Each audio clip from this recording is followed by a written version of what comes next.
तान्या सबकी तरफ देख कर कहती है, पूरे नमूने भरे हैं यहाँ पर। तान्या की बात सुनकर सभी लोग उसकी तरफ देखते हैं तो तान्या कहती है, I am looking so beautiful but you all can't see me like that. उसके बाद अनी के हाथ को पकड़ती है और कहती है, चलो लाइब्रेरी चलते हैं। कहते हुए वह अनी को खींचकर क्लास के बाहर ले जाती है। कल्पना मानवी को भी अपने साथ खींचते हुए ले जाती है। अभिनय गुस्से से उन लोगों की तरफ देखता है। उसके बाद पलटकर वेद को देखकर कहता है, क्या यार तेरी वाली तो चली गई, साथ में मेरी वाली को भी लेकर चली गई, रोक नहीं सकता था क्या उसे। उसकी बात सुनकर वेद उसे घूर के देखता है और कहता है, तुम खुद भी तो रोक सकते थे ना, मुझ पर चिल्लाने का क्या फ़ायदा। उसके बाद शौर्य की तरफ देखकर उसे बाहर आने का इशारा करता है और क्लास के बाहर वह चला जाता है। शौर्य भी उसके पीछे आ जाता है। वेद उसकी तरफ देख कर कहता है, अनी का ख्याल रखना, मेरे प्राइवेट का फ्लाइट का टाइम हो गया है। इन एक हफ्ते में अगर उसे कुछ भी हुआ तो मैं तुम्हारे क्लास लेने में समय नहीं लगाऊंगा। और दूसरी बात, उस लड़की को उससे दूर रखना, बहुत चिपकू है वह। उसकी बात सुनकर शौर्य हंसते हुए कहता है, हाँ वह तो है, लेकिन कुछ भी बोल, मैंने पहली ऐसी लड़की देखी है जो वेद को मुंह तोड़ जवाब दे पाई। उसकी बात सुनकर वेद उसे घूर कर देखता है और कहता है, मैं उस बिद्दी सी चुहिया से नहीं डरता हूँ। और दूसरी बात, अनी से कहना अपना ख्याल रखे। अब मैं चलता हूँ। यह कहकर वह वहाँ से चला जाता है। शौर्य वापस अपनी क्लास में आता है, जिसे देखकर ऐश्वर्या कहती है, क्या हुआ, भाई कहाँ हैं। शौर्य कहता है, वह कुछ समय के लिए बिजनेस के चलते बाहर जा रहा है। उसने कहा है मैं अनी का ख्याल रखूं, इसलिए मुझे बुलाया था। ऐश्वर्या कहती है, मेरे भाई को देखो, वह भले ही उस लड़की को पसंद नहीं करता, लेकिन उसका बहुत ख्याल रखता है, उसके लिए हर एक चीज़ करता है, उसके सारे नखरे झेलता है, उसकी सारी शैतानियाँ झेलता है। और एक तुम हो, मैं तुमसे इतना प्यार करती हूँ, तुम भी मुझसे इतना प्यार करते हो, लेकिन ना ही तुम्हें रोमांस का राह आता है और ना ही कुछ। और मुझे कभी कभी तो लगता है कि हमारा जो रिश्ता है वह बिन तड़के की दाल जैसे है। शौर्य उसकी तरफ घूर के देखता है और कहता है, तुम्हारे कहने का क्या मतलब। यह तो अच्छी बात है ना कि हम दोनों लड़ाई और झगड़ा नहीं करते हैं, हम दूसरों की तरह दिन भर झगड़ते नहीं रहते हैं, बस एक दूसरे की फीलिंग को समझते हैं और एक दूसरे को स्पेस देते हैं, जानते हैं। और जहाँ तक बात रही रोमांस की, वह मैं धीरे धीरे सीख ही जाऊँगा। ऐसा नहीं है कि मुझे नहीं आता, बस मैं अभी नहीं करना चाहता। उसकी बात सुनकर ऐश्वर्या उसे घूर कर देखती है और कहती है, अभी नहीं करना चाहते मतलब जब बूढ़े हो जाओगे, हमारे बच्चे शादी होकर हमारे पोता पोती आ जाएंगे, तब तुम रोमांस करना चाहते हो। हम दोनों कॉलेज में हैं और कॉलेज की ज़िंदगी होती है एंजॉय करने के लिए, अच्छी मेमोरीज कलेक्ट करने के लिए। और तुम कह रहे हो अभी नहीं करना चाहता। वह उसकी नकल उतारती है। शौर्य एक लंबी गहरी सांस लेता है और कहता है, ओके, आज हम दोनों डेट पर चल रहे हैं, इसलिए अब चिल्लाना बंद करो और डेट पर जाने के लिए रेडी हो जाओ। उसकी बात सुनकर ऐश्वर्या कस के गले लगाती है और फिर कहती है, thank you so much baby कि तुमने मेरे लिए टाइम निकाला, वरना तुम तो अपनी कंपनी में और मेरे भाई के कंपनी में इतना बिजी रहते हो कि मुझे समय ही नहीं दे पा रहे थे। सिर्फ कॉलेज में बस हम दोनों मिल पाते थे। वह दोनों अभी बातें कर ही रहे थे कि वीर शौर्य का हाथ पकड़कर कहता है, भाई चलिए आज एक इम्पोर्टेंट मीटिंग है। अगर मेरी गर्लफ्रेंड चली गई तो मैं आपको क्या ऐश्वर्या भाभी, मेरा मतलब मेरे होने वाली भाभी के साथ ऐसे रोमांस कैसे करने दूंगा। जब मेरी वाली आ जाएगी तब मैं आपको वापस भेज दूंगा। उसकी बात सुनकर शौर्य और ऐश्वर्या दोनों उसे घूर कर देखते हैं तो वीर कहता है, मैं विनय से कह दूंगा, वह यहाँ पर सब संभाल लेगा। फिलहाल के लिए आप जो हैं चलिए यहाँ से, मेरे साथ इम्पोर्टेंट मीटिंग है। और अगर आप नहीं चल रहे तो मैं डैड को कॉल करके बोल देता हूँ कि आपका बड़ा बेटा आपकी बहू के साथ डेट में जाने के लिए बिजी है। उसके ब्लैकमेल करने को सुनकर ऐश्वर्या शौर्य की तरफ देखती है और कहती है, शाम को रेडी रहना, हम दोनों डेट पर चलेंगे। अभी मैं चलता हूँ। यह कहकर वह वीर को घूरते हुए खींच कर ले जाता है। ऐश्वर्या उन दोनों को जाता हुआ देख रही थी। इधर लाइब्रेरी में ओनी, तान्या, कल्पना, मानवी वहाँ पर बैठे पढ़ रहे थे। तभी शौर्य ओनी के पास जाता है और कहता है, ओनी मुझे तुमसे बात करनी थी। यह कहकर वह उसे लाइब्रेरी से लेकर चला जाता है। ओनी कहती है, क्या हुआ है भाई।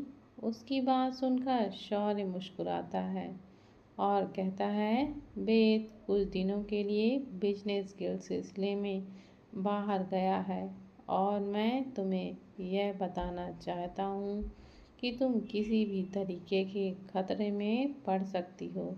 इसलिए वेद ने तुम्हारे लिए मोबाइल ऑर्डर किया था।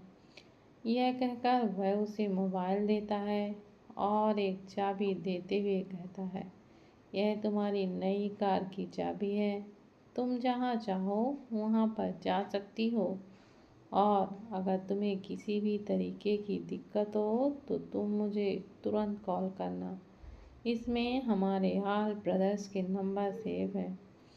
ओनी एक बार चाबी को देखती है और एक बार मोबाइल को और मुस्कुरा कर कहती है, थैंक यू सो मच भाई। एक बात बोलूँ आपसे। शौर्य कहता है, हाँ कहो ना। ओनी इधर से उधर देखती है और कहती है, आपका जो दोस्त है ना, वह एक नंबर का जल्लाद है और मैं इन दिनों बहुत इंजॉय करने वाली हूँ।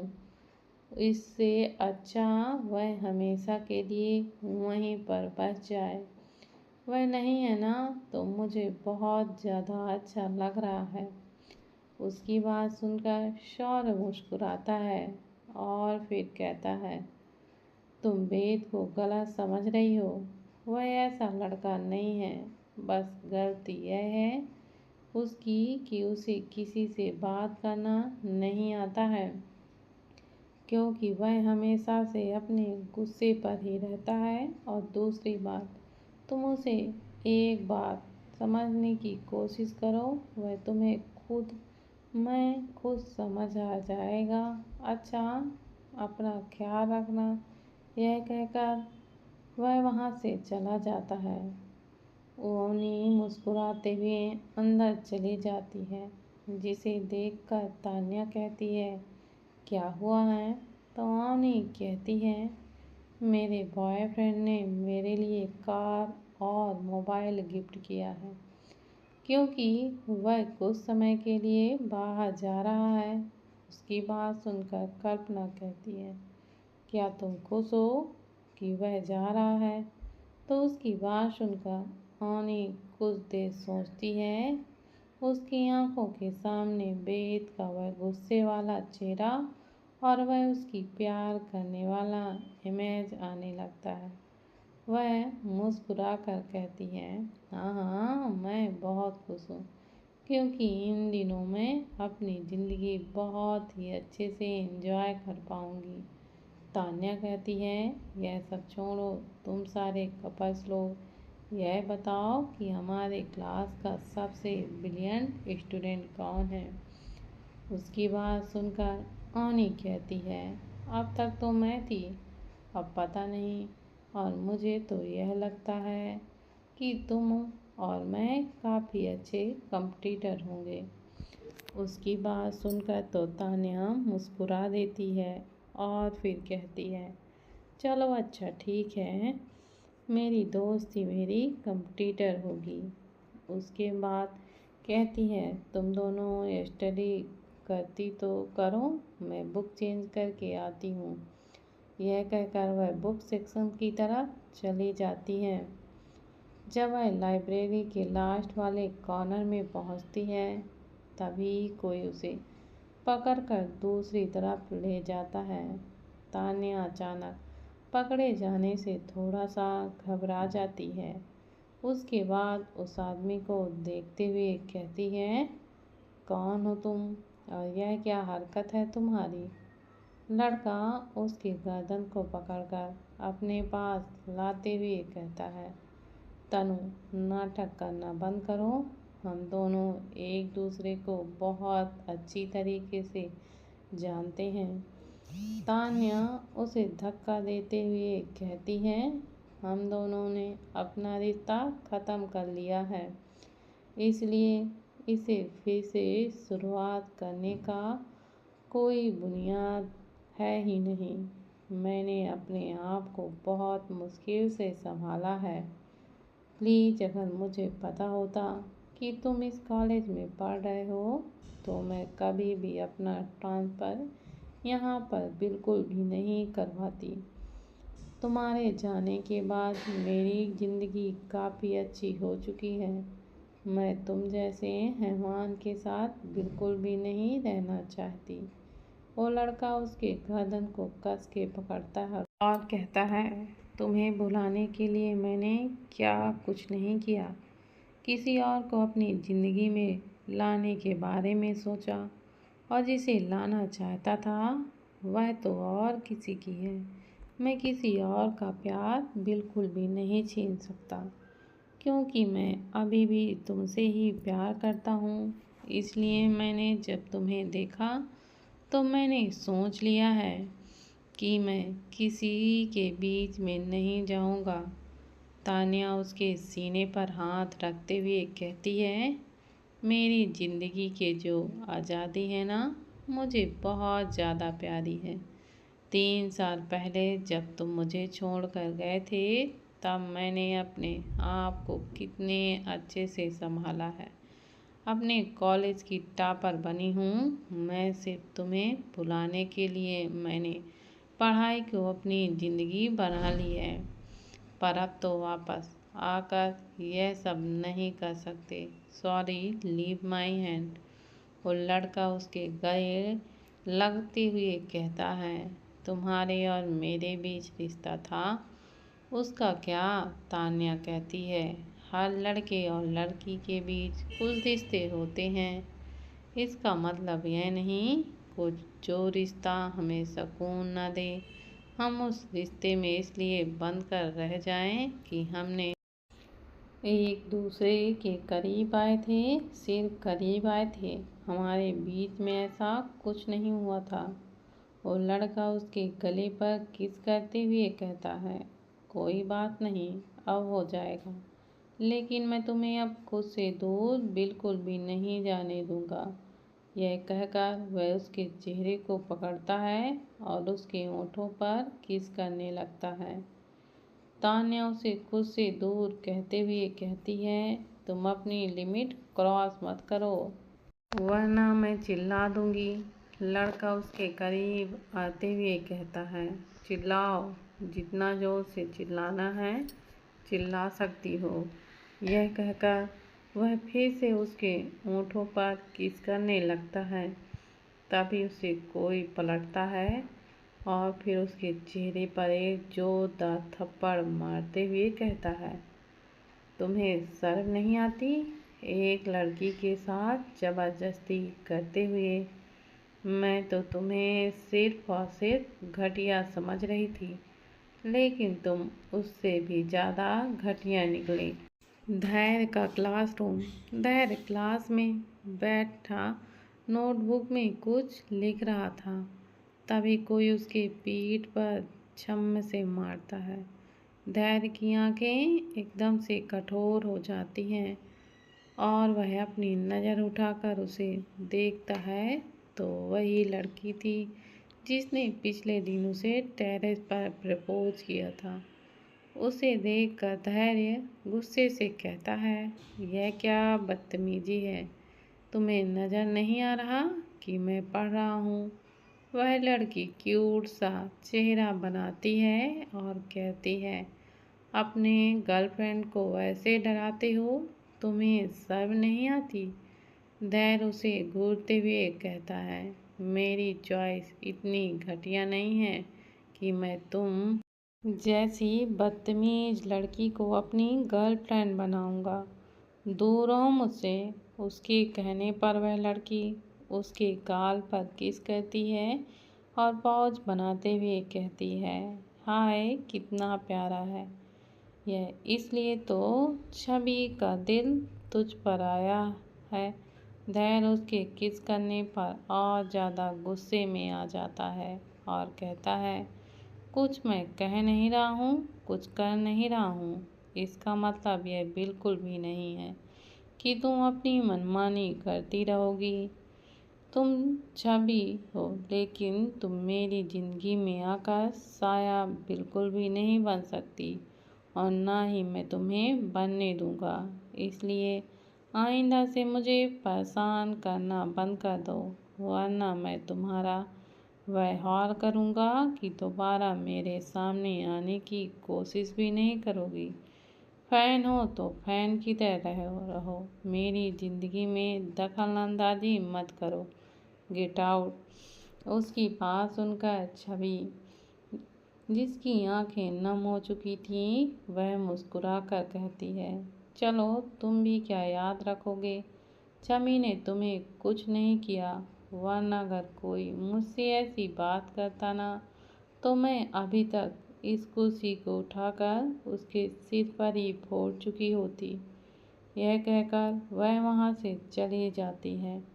धैर्य उसे जाता हुआ देखकर कहता है, बेवकूफ़ लड़की।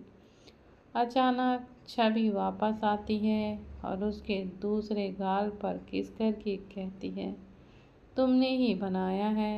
यह कहकर वह उसे जीभ दिखाकर चिढ़ाती है और वहाँ से भाग जाती है।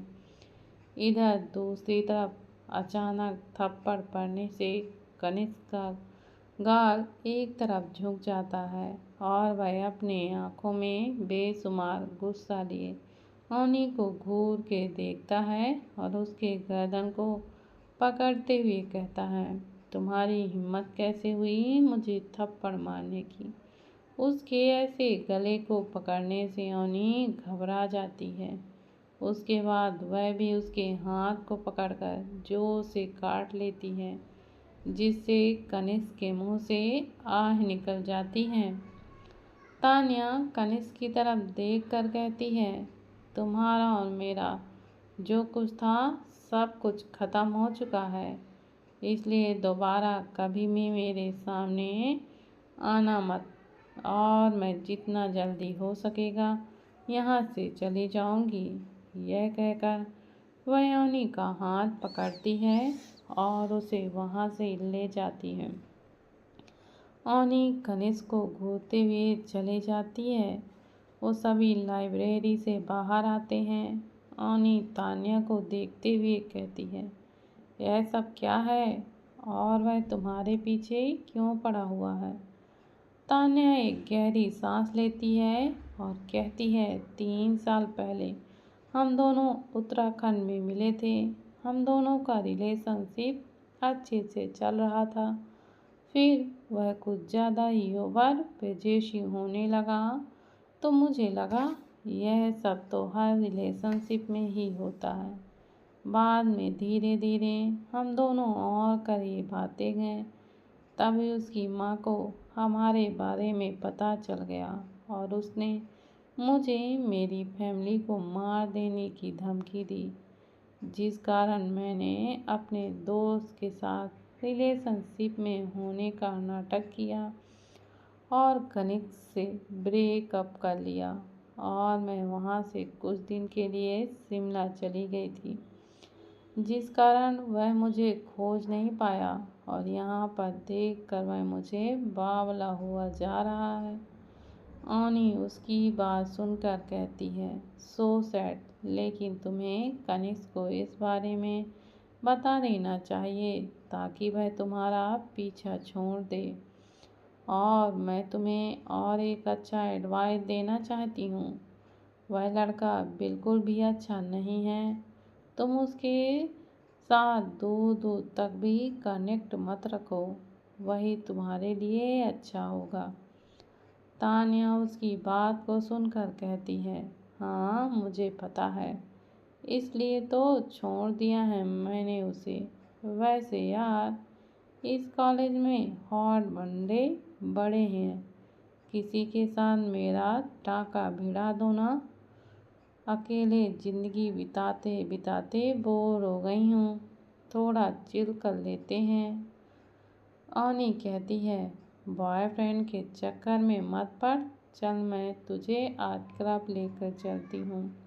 हालांकि मैं 1 से 2 बार गई हूँ, लेकिन आज मेरे बॉयफ्रेंड की जाने की खुशी में। कल्पना उसकी तरफ देख कर कहती है, आप सब लोग जाओ, मुझे ऑफिस जाना है पार्ट टाइम जॉब के लिए। उसकी बात सुनकर ऑनी उसे छेड़ते हुए कहती है, ओहो, पार्ट टाइम जॉब के लिए, या बॉयफ्रेंड इंतज़ार कर रहा होगा इसलिए। कल्पना शर्माते हुए कहती है, वह हमारे बॉयफ्रेंड नहीं है, वह तो सिर्फ हमारे सर हैं। मानवी उसकी बात सुनकर कहती है, सर हैं तो फिर वेलकम पार्टी के दिन उसने यह क्यों कहा कि कोई भी उसकी तरफ नज़र उठाकर नहीं देखेगा, मतलब टाका भिड़ चुकी हो तुम। कल्पना उन सब की तरफ देख कर कहती है, आप सब मुझे छेड़ना बंद करो, वरना मैं नाराज़ हो जाऊंगी। अच्छा मैं चलती हूँ, बाय। यह कहकर वह वहाँ से जल्दी से भाग जाती है। उसको ऐसे भागता हुआ देखकर सभी हंसते हैं। शाम का वक्त, कॉलेज खत्म होने के बाद ऑनी जैसे एंट्रेंस में पहुँचती है तो देखती है वहाँ पर एक ब्लैक कलर की ऑडी खड़ी हुई थी। उसे देखकर वह अपनी बाहें फैलाकर दौड़ते हुए जाती है और उसे लिपट कर कहती है, हाय मेरी जान, तो बड़ी खूबसूरत है। उस घटिया आदमी के पास कुछ तो अकल है। यह सोच कर वह जल्दी से कार का दरवाज़ा खोलती है और फिर उसमें बैठ जाती है। उसमें ऊपर में भी एक विंडो लगा हुआ था। ऑनी उस कार के पूरे पिक्चर्स को चेक कर रही थी। तभी उसकी नज़र उसमें लगे एलेक्सा पर जाती है। वह जोर से चिल्लाती है, वाह, पता नहीं क्यों ज़िंदगी में पहली बार मुझे वह खड़ूस इतना अच्छा लग रहा है, वरना हमेशा सड़े हुए बैगन की तरह शक्ल बनाकर रखता है। यह कहकर वह एलेक्सा की नज़र उतारती है और बटन प्रेस करके कहती है, Alexa play my song Butter. Alexa active होकर कहती है, बटर सॉन्ग ऑन बीटीएस। ऑनी कार में कूदते हुए भी गा रही थी। इस बात से अनजान की 2 जोड़ी आंखें उसे गुस्से से ही घूरे जा रही थीं। वेद ने उसके कार में कैमरा लगा कर रखा था जिसमें उसकी सभी हरकतें साफ तौर से नजर आ रही थी। वेद खुद से ही कहता है, यह लड़की मेरे दूर जाने पर इतनी खुश है। आने दो, एक बार फिर बताता हूँ तुम्हें। यह कहकर वह अपने लैपटॉप को बंद करता है और अपना सिर टिकाकर अपनी आंखें बंद करता है। आनी कार स्टार्ट करती है और अभिनय, जो कि मानवी को लेकर जा रहा था और मानवी बिल्कुल भी उसके साथ जाने के मूड में नहीं थी, उसके पास जाकर कार रोकती है। मानवी ऑडी को देखकर खुश हो जाती है। फिर उसमें से आनी बाहर आती है और मानवी का हाथ पकड़कर कहती है, चलो चलते हैं ना, क्लब जाना है। अभिनय अपनी आंखें छोटी करके कहता है, मानवी कहीं नहीं जा रही है क्योंकि उसकी तबीयत खराब है। अभिनय के यह कहने पर आनी उसके पास जाती है और उसे घूरते हुए कहती है, क्या मैं वेद को बताऊं कि तुमने मुझे डांटा है? उसकी बात सुनकर अभिनय जल्दी से कहता है, मैंने कब डांटा है तुम्हें?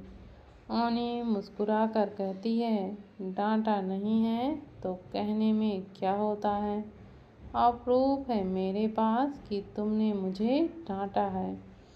कहकर वह मानवी की तरफ देखती है। तो मानवी, तुम बताओ, तुम्हारे सो कॉल बॉयफ्रेंड ने मुझे डांटा है कि नहीं? मानवी एक नज़र अभिनय को देखती है और तुरंत अपना हाथ छुड़ाकर आनी के पास जाकर अभिनय को उंगली दिखाकर कहती है, तुमने डांटा है और मैं भी शिकायत करूँगी। अभिनय उसे घूर कर कहता है, पागल हो गई हो क्या? मैंने अभी कुछ कहा भी नहीं है। तुम बिना मतलब के मुझे क्यों ब्लेम कर रही हो? और आज हम दोनों डेट पर जा रहे थे। यह सुनते ही यानी झट से कहती है, तुमने तो कहा है अभी कि मानवी की तबीयत खराब है, तो तुम उसे डेट पर क्यों लेकर जा रहे हो? अभिनव लगभग रोते हुए कहता है, प्लीज़ अब तुम मत करो। एक तो तुम्हारा बॉयफ्रेंड हमेशा लड़कियां भगा देता है और एक तुम हो कि जब मेरी गर्लफ्रेंड बन गई है उसे ही मुझसे दूर लेकर जा रही हो। उसकी बात सुनकर मानवी अपनी आंखें छोटी करके उसे उंगली दिखाते हुए कहती है, मैं तुम्हारी गर्लफ्रेंड नहीं हूँ। तुमने मुझे ज़बरदस्ती अपने साथ रखा है। लंगूर के शक्ल के अब अभिनय को गुस्सा आने लगता है। वह उन्हीं के हाथ से गाड़ी की चाबी को छीन लेता है और कहता है, आओ कह दो कि उसको भी कह दूंगा कि तुम दोनों क्लब जा रही थी। कहूँ क्या फ़ोन करके? उसकी बात सुनकर आनी को भी गुस्सा आ जाता है और वह गुस्से से कहती है, तुम मुझे ब्लैकमेल कर रहे हो? अरे उसने तो खुद मुझे मोबाइल और गाड़ी दिया है, तो भला वह क्यों मना करेगा? तुम्हें मोबाइल और गाड़ी सिर्फ और सिर्फ कॉलेज आने और जाने के लिए है, ना कि घूमने के लिए। और तुम्हारी सेफ्टी की जिम्मेदारी हम भाइयों के ऊपर है, इसलिए हम रिस्क बिल्कुल भी नहीं लेंगे क्योंकि हमें पता है वेद कैसा है। तुम गलती करोगी और उसकी सज़ा हम सबको मिलेगी, जो कि हम नहीं चाहते। इसलिए चलो। यह कहकर वह ऑडी की तरफ बढ़ जाता है। ऑनी भी बेचारा सा मुँह बनाकर उसके पीछे चली जाती है। मानवी को भी मजबूरन जाना ही पड़ता है। अभिनय का बॉडीगार्ड अभिनय की गाड़ी लेकर उसके पीछे चला जाता है। मानवी अभिनय के साथ बैठी हुई थी और अवनी पीछे वेद को गाली देते हुए कहती है, अंडे के छिलके, सड़ा हुआ गेहूँ, खड़ूस का कहीं का। अगर उसे मुझे कहीं जाने देना ही नहीं था तो गाड़ी क्या सिर्फ बताने के लिए दिया है कि देखो मैं अपनी गर्लफ्रेंड से कितना अच्छा हूँ। निर्दयी कहीं का। मन तो कर रहा है खोलते हुए तेल में डाल दूँ सारा किस्सा ही ख़त्म। तुझे तो मैं छोड़ूंगा नहीं।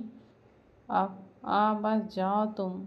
उसके कोसने को सुनते हुए अभिनव धीरे से कहता है, उसे गालियाँ देना बंद करो क्योंकि उसे पता चल जाएगा फिर वह तुम्हें छोड़ेगा नहीं। उसका बस इतना कहना था कि अवनी चिल्लाते हुए कहती है, क्या नहीं छोड़ेगा हाँ? एक तो अपने घर में कैद करके रखा है, भूत बंगला लगता है मुझे। और ऊपर से उसका वह पिल्ला जब देखो तब अपनी पीली आंखों से मुझे घूरता रहता है। अब अच्छा खासा मेरे को गाड़ी मिला है तो भी उसे दिक्कत है। अरे भाई, उसे मुझे कहीं आने जाने देना ही नहीं था तो क्या 100 फीस करने के लिए गाड़ी को दिया है मुझे। नहीं रहना इस गाड़ी में, मैं उतर रही हूँ गाड़ी रोको। उसकी बात को सुनकर अभिनय उसे शांत कराते हुए कहता है, शांत हो जाओ माते, शांत हो जाओ। लेकिन अब मैं कह सकता हूँ भगवान का शुक्र है कि तुम्हारी जैसी लड़की मेरी ज़िंदगी में नहीं आई। मेरी वाली जैसी है अच्छी है, कम से कम इतना अवॉइड तो नहीं होती है। उसकी बात सुनकर अवनी उसे घूर कर देखती है और पीछे से बैग से मारते हुए कहती है, आपको मैं अपना भाई समझती हूँ, इसका मतलब यह नहीं है कि मैं आपको तंग कर सकती हूँ। कहते हुए वहाँ उसे और मारने लगती है। अभिनय गाड़ी का ब्रेक लगाकर उसे घूरते हुए कहता है, देखो मेरी भी बहन है लेकिन वह ऐसी हरकतें नहीं करती और तुम मुझे मार क्यों रही हो। अवनी एक और बार उसे मारते हुए कहती है, अगर आपने मुझे किसी भी चीज़ को करने से रोका तो मैं आपका कचूमर ही बना दूंगी। फिर अभिनय गाड़ी स्टार्ट करता है और दूसरी तरफ चला जाता है। रास्ते में एक रेस्टोरेंट को देखकर मानवी जोर से चिल्लाती है, गाड़ी रोको, मुझे भूख लगी है। अभिनय उसे घूर के देखता है तो पीछे से अवनी गाड़ी से उतरते हुए कहती है, इसका परमिशन क्या परमिशन मांग रही हो? चलो। क्योंकि अभिनय ने गाड़ी रोक दिया था इसलिए वह तुरंत गाड़ी से उतर जाती है और अभिनय उन दोनों को जाता हुआ देखता ही रह जाता है। फिर वह गाड़ी पार्किंग एरिया में पार्क करता है और उन दोनों के पीछे अपना सिर हिलाते हुए चला जाता है। इधर दूसरी तरफ मल्होत्रा इंस्टीट्यूट वीर और शौर्य इम्पोर्टेंट मीटिंग अटेंड कर रहे थे। उन दोनों का मीटिंग खत्म हुआ होता है। उसके बाद फिर अपने केबिन में चला जाता है और शौर्य सीधा घर की तरफ निकल जाता है क्योंकि 6 बजने वाले थे और उसने ऐश्वर्या को डेट पर ले जाने के लिए प्रॉमिस भी तो किया था। वीर जब अपने केबिन में आता है तो वह देखता है कल्पना अपना सभी काम कर निकलने ही वाली थी। वीर जल्दी से उसके पास आता है और उसे पीछे से गले लगाते हुए कहता है, बिना मुझसे मिले जा रही हो? उसकी बात सुनकर कल्पना कहती है, मिले तो थे कॉलेज में।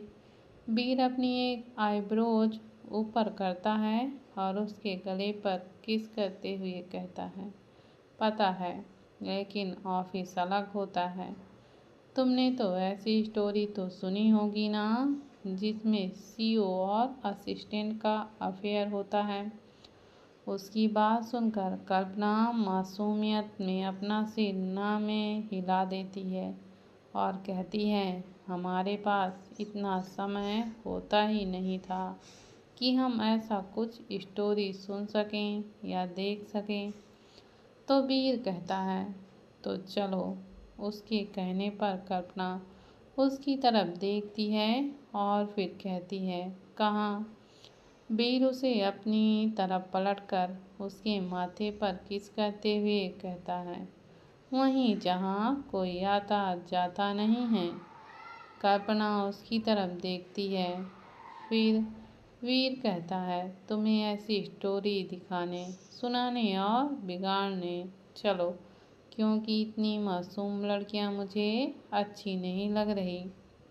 यह कहकर उसके हाथ को खींचते हुए अपने कदम से बाहर ले जाता है। कल्पना जल्दी जल्दी चलते हुए कहती है, आखिर हम दोनों जा कहाँ रहे हैं? वीर कहता है, सरप्राइज है।